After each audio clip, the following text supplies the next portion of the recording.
We also just want to ask you, this is a little bit unrelated, but what is the journey working there? Like, what steps did you take to work at this amazing company? So yeah, like Steve said, I came from the University of New Brunswick. So I graduated from there with my bachelor's in environmental and natural resources.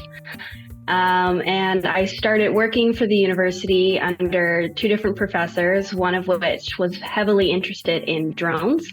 He's a geophysicist and wanted to use drones to collect a bunch of data and consistent data, and then use it towards, different papers, research, and everything like that. So he's the one that actually taught me how to fly drones and what, the capabilities of the drones. And then we actually decided to take a course with Altomaxx to figure out or be taught how to fly a drone using the GPR. And so that's actually where I got introduced to Altomaxx and met one of the other pilots there who taught us all about the drone. And, we asked him all these questions. And then a few months later, there was a job opening, applied in. They took me, and now I'm here.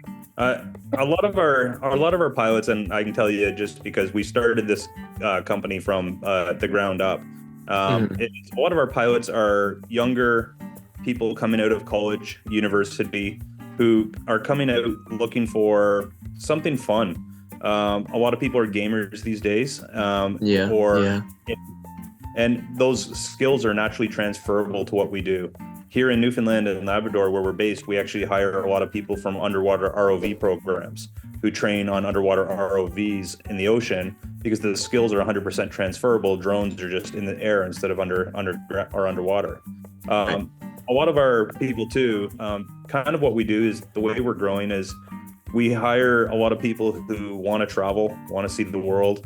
Like Taylor has been a number of places since she's been with us in the last year. She's been up to Alaska doing ground penetrating radar on ice roads.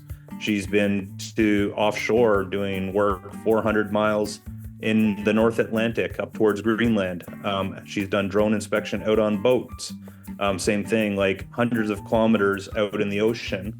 And she's also been down to like Texas and Vermont and through the prairies. So a lot of our, we've been to Africa this year. We've done work down in Curacao. We've done work in South America.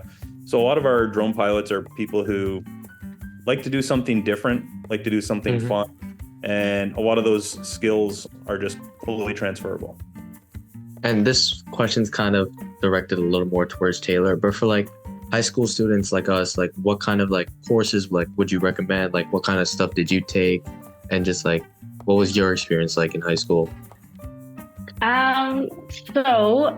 If this program was available to me in high school, I think I would have had a better time knowing what I wanted to do.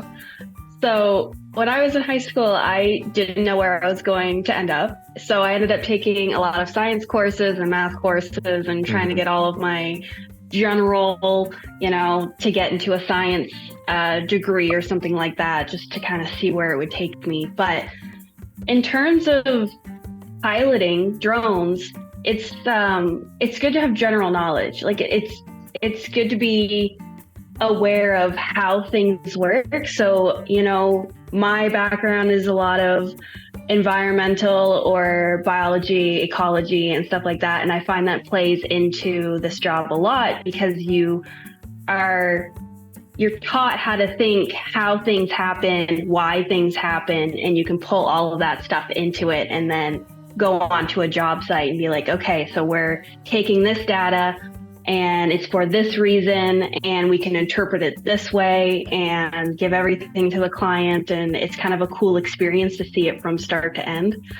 So I guess, high school, like take courses that you like, because don't put yourself through a lot of stress with, level 1 physics if you don't want to go into physics.